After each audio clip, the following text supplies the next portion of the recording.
Assalamualaikum warahmatullahi wabarakatuh. Oke, dalam kesempatan kali ini kita akan membahas soal latihan TOEFL, khususnya structure. Check it out. Oke, soal yang pertama bisa dilihat di situ ada kalimat lampau di mana ada dua peristiwa atau kejadian atau aktivitas yang berlangsung secara beriringan. Nah, bisa dilihat contoh soalnya, Alfi dan Cecil sedang berlari ketika alarm kelas berbunyi. Berarti ada dua kata kerja yaitu sedang berlari, kemudian ada suara alarm kelas berbunyi, seperti itu. Jadi, kejadian yang berlangsung lebih dulu itu menggunakan past continuous, kemudian disusul oleh kejadian berikutnya atau peristiwa berikutnya di waktu yang bersamaan, maka menggunakan simple past. Jadi, bisa dilihat rumusnya, past continuous itu pakai subject to be plus verb ing, sedangkan simple past subject plus verb 2. Nah, yang belakang itu sudah simple past ya, pakainya verb 2, rang, berbunyi. Kemudian, to be was were itu tergantung siapa subjeknya, seperti itu. Oke, nomor 2 bisa kalian lihat, ini materinya berkaitan dengan preposition collocation, di mana kata-kata pilihan atau beberapa kata itu harus dipasangkan dengan preposition yang sesuai. Nah, bisa dilihat di tabel ada kata allergic. Allergic itu pasangannya adalah preposition to. Maka sudah jelas ya, jawabannya adalah to. Oke, nomor 3 ini adalah kata acak, di mana kita harus menyusunnya menjadi kalimat yang benar. Di saat seperti ini kita harus bisa menentukan mana subjeknya, mana verbnya, adakah helping verb atau main verbnya, kemudian adakah adverb atau kata keterangannya atau tidak. Nah, ketika ada kata keterangan atau adverb, itu bisa diletakkan di depan, tengah, maupun belakang. Yang penting, subjeknya cari dulu, kemudian verbnya cari dulu, apakah dia continuous atau perfect ataukah simple.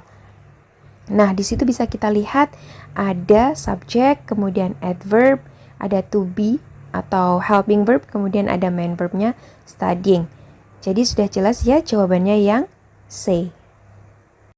Oke, soal nomor 4 berkaitan dengan materi degree of comparison, di mana di situ ada 3 tipe, yaitu positive degree, comparative degree, dan superlative degree.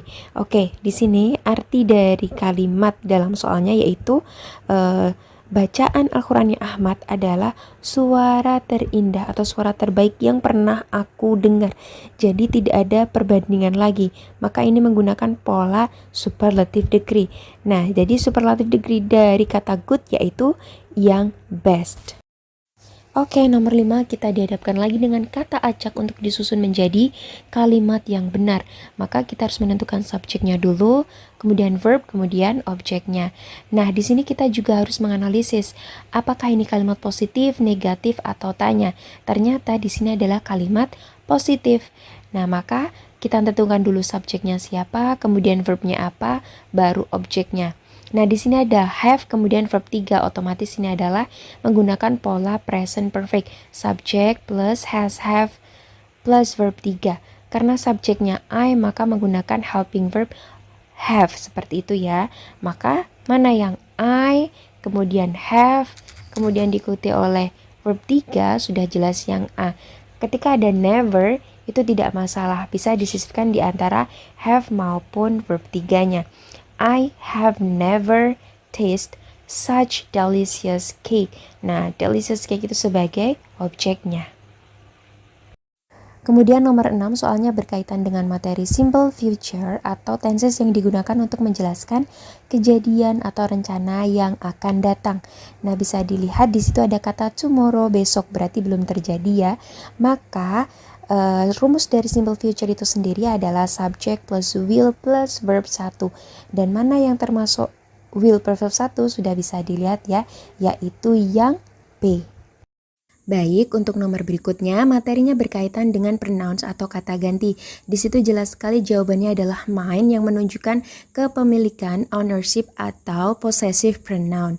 Kalau me itu harus dikenai pekerjaan karena dia sebagai object pronoun. Nah, bisa dilihat di keterangan sampingnya. Oke, selanjutnya bisa dilihat di tabel samping antara perbedaan used to, are used to, atau to be used to, kemudian ada get used to. Nah, di situ ada keterangan atau adverbnya, yaitu ada 1 years ago, berarti udah lampau atau udah terjadi. Maka jelas sekali jawabannya yang used to, karena itu menceritakan sesuatu yang telah lampau. Oke, nomor 7 bisa kita lihat langsung soalnya. Kita analisis dulu kalimatnya, ternyata di sini tidak ada keterangan waktunya. Kemarin, hari ini, atau besok, tidak ada ya. Jadi kita harus menggunakan penalaran yang lebih. Bisa kita lihat kalimatnya, Dino menyelesaikan deadline-nya jam 6 sebelum pulang ke rumah gitu ya. Jadi ini bisa kita simpulkan bahwa ini adalah kebiasaannya Dino. Nah, ketika itu berupa kebiasaan, maka kita bisa menggunakan simple present tense. Subjek plus verb 1 ditambahi s atau es tergantung siapa subjeknya. Kenapa simple present? Kenapa tidak simple past? Karena simple present itu bisa digunakan untuk mengungkapkan kejadian atau kalimat yang berupa kebiasaan atau habituation, dan bisa juga digunakan untuk mengungkapkan sesuatu yang berupa fakta ilmiah. Nah, di sini berarti adalah kebiasaannya Dino, maka karena itu kebiasaan kita menggunakannya simple present subject plus verb 1. Pakainya finishes. Kenapa pakai es? Karena subjeknya Dino tunggal. Nah, untuk mempermudah pemahaman atau menghafal pakai S atau ES atau tidak, maka kita perlu lihat dulu subjeknya. Kalau subjeknya he, she, it, subjek tunggal atau singular, maka verbnya bisa ditambahi S ataupun ES. Kemudian kalau subjeknya they, we, I, you, atau bisa dipermudah dengan they, we, I, you, atau subjek jamak, maka verbnya tidak perlu ditambahi S ataupun ES. Singkatnya, Dewi Ayu tidak suka es, he, she, it suka es. Oke, selanjutnya ini materinya berkaitan dengan preposition of place yang menjelaskan letak suatu benda. Di sini yang disebut adalah sebuah buku. Nah, yang paling tepat adalah the book is on the table atau di atas meja. Oke, nomor 11 soalnya berkaitan dengan materi simple present lagi, tetapi simple present yang non-verbal atau nominal, di mana dalam kalimat tersebut tidak ada verb atau kata kerjanya, tetapi bisa saja diikuti kata sifat atau adjektif, kemudian bisa juga adverb atau kata keterangan, atau noun atau kata benda. Nah, di sini ada kata sifat atau adjektif yaitu happy. Jadi sudah jelas ya, subjek, kemudian to be, kemudian kata sifatnya, she is very happy. Oke, nomor selanjutnya soalnya berkaitan dengan materi degree of comparison lagi, dimana ini adalah tipe yang kedua yaitu comparative degree, dan bisa kita lihat ciri-cirinya ada kata than, daripada, berarti itu ada perbandingan ya. Nah, bisa kita lihat juga kata sifatnya itu terdiri dari satu suku kata atau lebih. Ketika satu suku kata, kita tinggal nambahi er saja di belakang kata sifat. Kalau lebih dari satu suku kata, kita bisa menambahkan more sebelum kata sifat. Nah, di sini ternyata kata sifatnya menggunakan tall, di mana itu hanya satu suku kata, maka hanya perlu ditambahi er. Taller, sudah jelas ya. Oke, materi berikutnya berkaitan dengan materi simple past tense, di mana itu untuk menjelaskan suatu kejadian yang telah terjadi. Nah, bisa kita lihat langsung soalnya ada kata keterangan yesterday, berarti itu udah terjadi ya kemarin. Otomatis pakainya verb 2 karena rumus dari simple past itu subject plus verb 2. Nah, verb 2 dari kata pergi atau go apa? Yaitu went. Oke, selanjutnya ini adalah perbedaan antara interested in atau at. Nah, mana yang paling tepat? Ternyata jawabannya adalah interested in. Nah, interested in itu menjelaskan ketertarikan kalian terhadap sesuatu, tetapi kalau at itu bisa dikatakan lebih spesifik. Mungkin bisa menjawab kapan dan di mana ketertarikan itu. Bisa dilihat keterangan sampingnya ya. Nah, di situ ada contoh kalimatnya, bahwasannya kalau interested in history, tertarik pada sejarah. Nah, kalau interested at the beginning, pada awalnya atau mulanya. Jadi ketika at itu lebih spesifik karena disitu menjelaskan bagian mana yang disuka, yaitu at the beginning atau pada awalnya, bagian awalnya atau mulanya seperti itu. Jadi at di situ lebih spesifik.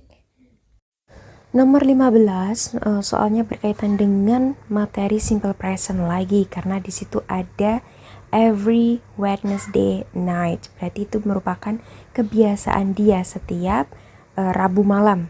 Itu adalah habituation atau kebiasaan. Ketika kalimat itu merupakan kalimat yang menjelaskan tentang kebiasaan, bisa kita menggunakan simple present, yaitu subject plus verb 1 ditambah s atau s tergantung siapa subjeknya. Jadi di situ jawabannya adalah enjoy karena subjeknya jamak atau lebih dari satu. Dimana they, we, I, you, subjek jamak itu tidak suka s. Jadi verbnya tidak perlu ditambahi s. Demikian pembahasan soal TOEFL bagian structure kali ini. Semoga dapat membantu pemahamannya dan bisa dipelajari ulang. Thanks for watching. Wassalamualaikum warahmatullahi wabarakatuh.